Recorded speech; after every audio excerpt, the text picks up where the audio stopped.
Good morning, everybody, and welcome to the morning routine. It's Monday morning, June the 4th, 2018, episode number 361. So good to see you yet again on another wonderful Monday morning. Yes, it is Monday morning. So I hope you guys had a great weekend. I hope you got a lot done.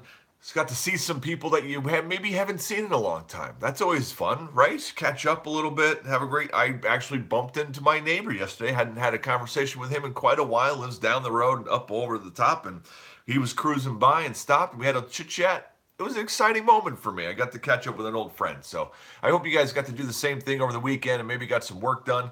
The weather was half decent. So we were able to get outside and get some mowing done, So things are moving ahead. Today is an exciting day in our household today. So today, this very day, this Monday, June the 4th, 2018, is the last day of high school for our children. Yes, we had one left, and today is her very last day of high school. This ends, wow. Last night we were up till 11 o'clock. My daughter, my wife, and I sitting in the living room talking about life and about things. And it seems like this last day today is a closing of a chapter. Very emotional moment. It's very crazy. So you pull it all together and you move on with great joy for what's ahead, but definitely moved by the closing of a time. So very exciting for so many households around, as many students are graduating this month and moving on to the next chapter and leaving the nest. Right, the nest will get a little bit quieter, a little bit. It'll be different. Not bad, different. So. But good stuff. So that's an exciting day going on here. So question, here we go. How many licks does it take to get to the center of a Tootsie Pop? What do you think? How many? Pick a number in your head. Just hold it in your head. How many licks to get to the center of a Tootsie Pop? In your mind. Well, the world doesn't know an exact answer to this, but a licking machine was made at Purdue University, and according to the licking machine, 364 licks is the average that it takes to get to the center of a Tootsie Pop. So there you go, man. That's how it happens. So I do have some news stories for you this morning, or some stories to share with you. So let's jump on some of those things. And hey, listen, thanks for being here. Don't forget that all the articles I'm about to share with you all can be found at themorningroutine.live. Just go there to today's episode. You can also sign up for a newsletter there to get all the links on Friday right to your inbox so you don't miss anything. And on we go. So the first story I've got for you today out of fastcompany.com has to do with the British royal family. Yes, the British royal family. So you look at the British royals and the recent wedding that went on there, and the amount of opulence and money that it takes to keep this family afloat for this country when they're really not even part of the political running of it. They're not even the president. I mean, it's crazy. So is it worth it? All these mansions, all these carriages, all these weddings with these big bucks. Is it worth it? Well, listen to what this article has to say. It's kind of interesting. Multi-million-dollar wedding, royal festivities pay off in the end. Royal fandom impacts a slew of industries, including tourism, fashion, entertainment, and memorabilia. A look back at the British royals' impact in the UK economy, and here are some of the things looking back. Queen Elizabeth's estimated net worth, $425 million. The Crown's estate's current value, $16 billion.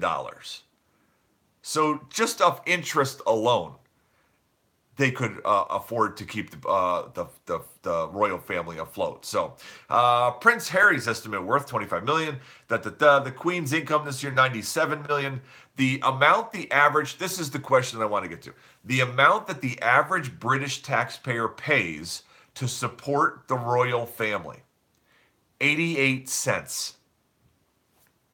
You can't argue with that, guys, right? It keeps them in the news all the time. For 88 cents a taxpayer, not bad. The number of official engagements carried out by the royal family last year for their 88 cents, 3,000 engagements. Yes, averaging just shy of that's wrong. 6 a day, 10 a day, 9, 8 a day, 8 a day, something like that. I don't know. But let's see here. How much the Duchess Kate effect garners for the UK fashion and shopping industry? $1.3 billion. That's because people watch what Duchess Kate wears and then they want to buy what she wears. And $1.3 billion worth of clothing moves out of the UK just because of her. And so you can see that the British family really does it's a good thing for the UK. So let's see the estimated worth of what the last royal wedding generated for the economy. $2.7 billion just from that. So, but anyways, interesting numbers. There's more information in the article. You can go to themorningroutine.live and you can go check that out. So the next story that I have for you what is the next one that I got for you? Oh, yes. This is big time. This is news right here. Frozen food, people. Like TV dinners, they're making a comeback. Yes. Frozen food businesses heating up. Everybody who produces it, Tyson and all these guys, brands like Banquet Frozen Dinners, Eggo Waffles, Stouffer's Entrees are rising in popularity despite appearing out of step with food trends such as quinoa, kale, and farm to table. You know, as much as millennials and people want to know, is that beef, has that been free range bred right down the street for me because that's the only meat that I'll eat? They'll go and get frozen TV dinners and Stouffer meals like crazy. Yes, millennials are embracing frozen vegetables and meals, which are convenient and less expensive than takeout. Americans in general are buying more frozen food. The recent uptick in popularity stems in part from a record high level of single Americans as millennials wait to form families. That makes perfect sense. It makes perfect. Who wants to cook every night if you're a single guy, right? Or a woman. The average millennial doesn't have time to make a full meal with fresh meat and produce. So they go for the frozen food section. Got to tell you, I haven't had a frozen TV dinner in quite a long time. But I love those things, man. Free range TV dinners. Dude, that's absolutely brilliant. That is the most brilliant thing in marketing right there that we have heard in a long time. TV dinners that are the ingredients are all free range or organically grown products. Talk about a market. Man, you just hit a home run, man. I don't know what you should do with that, but you should definitely get a hold of somebody. That is brilliant. Wow. All right, man. You know what? I got to go check. The next time I'm in the store, I'm going to the frozen food section, and I want to look in there and see if there's anything in there that says that it's free range or organic or gluten or whatever. I mean, something. Even if it just says, I love trees across the top. I don't care, but I'm going to go check that out. Absolutely brilliant, man. Wow. So, hey, next. All right, on we go. Last story, man, my eyes are itching like crazy. My ears are itching. I hope I didn't get into myself into some poison ivy yesterday. So anyways, last story that I have for you guys today is out of theguardian.com. As you know, Facebook came under great pressure this year with the fake news and fake this and fake that and all that stuff. Oh, Wendy says there is TV dinners that say that in there. I don't know, Rob. I'm going to check that out. So anyways. So they were in the Guardian wrote an article about them to see how have they reacted over all this stuff. So here we go. Facebook took moderation action against almost 1.5 billion accounts and posts, which violated its community standards in the first 3 months of 2018. This is how they have reacted to the great pressure that's been put on them. 1.5 billion accounts and posts have moderation action has been taken against them just this year alone. That's amazing. The overwhelming majority of moderation action was against spam posts and fake accounts. It took action on 837 million pieces of spam and shut down a further 583 million fake accounts on the site in 3 months alone. Also moderated 2.5 million pieces of hate speech, 1.9 million pieces of terrorist propaganda, and 3.4 million pieces of graphic violence. Facebook, way to correct your actions and get on this game. You know, I just wish you hadn't waited so long, but kudos to actually getting on it. Facebook also managed to increase the amount of content taken down with new AI-based tools, which it used to find and moderate content without needing users to flag its suspicion. So, and we will have, actually, that is our next segment, because now that we're past the stories, we are now moving forward, guys, to our normal thing that we do, which is Google Trends. I will have a breaking news story about Facebook as soon as we're done with breaking trends. So stay with me. So here we go. Today, the top 10, well, actually, it's yesterday, the top 10 most searched things on Google are number 1, Tom Longboat. Who was Tom Longboat? Ranked at number 1 with over 1 million searches. Where and how did that come up to drive that many people to search Tom Longboat? Wow, I have no idea. Interesting. Number 2, Sofia Richie comes in at number 2. Number 3, Pete Davidson. You know, I got to tell you, so there's hope for us because the internet looks like it was under very light use yesterday because the number 1 most searched thing, Tom Longboat, was just over 1 million searches. Number 2 was over 100,000 searches. That's it. So maybe people weren't searching that much yesterday. This is interesting. Number 2, Sofia Richie. Number 3, Pete Davidson comes in at number 3. Number 4, Jurassic World. Number 5, Ben Foster. Number 6, Kendrick Perkins. All these names I don't know. Number 7, ABC, as in the news network. Number 8, Pocono Raceway. Very good. Number 9, Carlos Santana. Love that guy, man. That guy could jam. Number 10, Brazil versus Croatia. That is soccer. And that is the top 10 most searched things on Google yesterday. Number 10, the Brazil versus Croatia was under 100,000 searches, but over 50,000. So they give you a range. But interesting. So on we go, guys. We're moving forward on to our trending news. So the only news story that I have for you today is this. We will be disbanding news.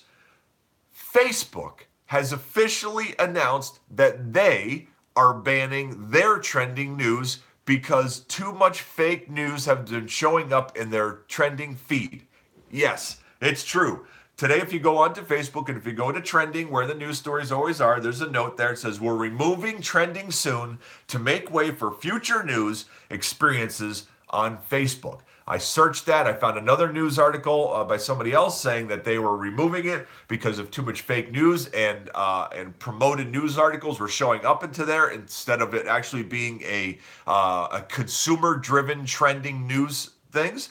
So they are now, hi Aunt Dolores. So they are now getting rid of all that stuff. So I've looked for other sources for trending news. The problem is if you go to Fox News, USA, CNN, all the major, you get news that is skewed to what they have in mind. And it's not a fair trending news thing because it's not consumer driven. If we're going to do news stories, I want to share what we all think is the most important news stories that are going on, not just what any network wants to sell us. That's it. So we are disbanding it until we find something else. So that is our breaking news for today. But on we go, guys. Let's step forward into our next step, which is the passage of wisdom. This morning's passage of wisdom, I love this passage. And bear with me because the passage itself says it has to do with one specific group of people, but I want to expand on that. So today's passage of wisdom comes out of Matthew chapter 19, verses 13 through 14. Then people brought little children to Jesus for him to place his hands on them and pray for them. But the disciples rebuked them. Jesus said, "Let the little children come to me, and do not hinder them, for the kingdom of heaven belongs to such as these." It's a great story. We've seen the picture so many times of Jesus with the children on him, and it's a famous photo, painting or whatever. It's been around forever. And this is a great passage that talks about that, about parents, one wanting to bring their kids to Jesus so he could touch them and pray for them because they love their kids so much. They knew that it was important in their lives to have him as part of it. 2, the disciples, the people who were there, and saw themselves as his closest followers, pushing them away as in Jesus has better things to do than to deal with your kids and their dirty diapers and the little boogers hanging off their nose and all that stuff. You can imagine what the kids looked like back then, in a dusty, desolate place, And then 3, Jesus saying no. These are the people that I want to see. Let the little children come to me and do not hinder them, for the kingdom of heaven belongs to such as these. Guys, I want to expound on this. This is a story of children. And yes, Jesus wants our children. But guess what? This also has a story with people and adults. Do not let, if you are an early believer or somebody who has thought about learning more about Jesus and more about God and the love that he has for you, the grace that he has for you, do not let the people that are your age, younger than you, older than you, intimidate you and make you feel less holy by them standing tall with their three-piece suit and their nose in the air saying and looking at you saying, you're not dressed right to come into our church, or you're not this, or you're not that, or I'm greater than you. Do not let that happen, because that is a fallacy. It doesn't matter if somebody has been following Christ and studying the gospel for 50, 60 years, and this is the first day you walk in the church. God loves you as much as the other person who's been around for 50 years. Do not let them make you feel uncomfortable, and do not let them hinder you from following after God and learning more about and how he can affect your life in such a powerful way. Because he says to you, come to me. And he says, don't hinder you coming to them, for the kingdom of heaven belongs to such as these. Let's pray, guys, and let's get this Monday morning started. Father, good morning. Father, we thank you for this Monday. We thank you for this exciting day. The last day of high school for many students. It's a moving day. It's a day that we as parents saw coming long, long time ago and knew someday it would be here. And then now, Father, it's here. And this month, there's going to be millions of homes that will change forever as they see their child come out of high school and move on to their next chapter. Father, I pray for all the students who are going through the graduation process over the next week or weeks, depending on what school they're at. As they're making decisions, that you guide the choices that they make and that you guide their safety. And as they go on and claim their independence, that you protect them from the other forces that will be coming at them that they have never seen or heard before. Keep them resilient. Keep their eyes focused on you as they go out there and are subjected to so many interesting thoughts and different ways of viewing the world. Father, you have created so many unique people in this world. It's amazing. And I'm excited as they go out and they get to see new people and new things and experience and broaden their horizons and experience more of your creation. Father, I also pray for the parents, that you give them a peace as they're letting their children go. They've raised them to this point with the plan, I should say, in getting them independent enough to go out on their own. But the reality of it, I'm sure, is affecting each and every home in a different way. I pray for them that you give them peace, that their child will be okay as they go out into this world. Father, we thank you for your love. We thank you for calling us and our children and new believers to you, and the reminder not to hinder anybody, and that you love all of us the same, and that heaven is filled with the most simplest of minds and lovers of you. Be with us today. Keep us safe. We love you. Amen. And that, my friends, is a magnificent wrap to the morning routine. Thank you for being here this morning. I'm so excited for this Monday. I hope that you have a fantastic day today. And don't you forget that tomorrow, when we get back together again, between today and tomorrow, I should say, is a perfect opportunity for you to be who you're meant to be, and also to encourage your high school senior that they have been meant for great things that God has in store for them. Keep their eye on the prize and keep running forward. I love you guys. Have a great day.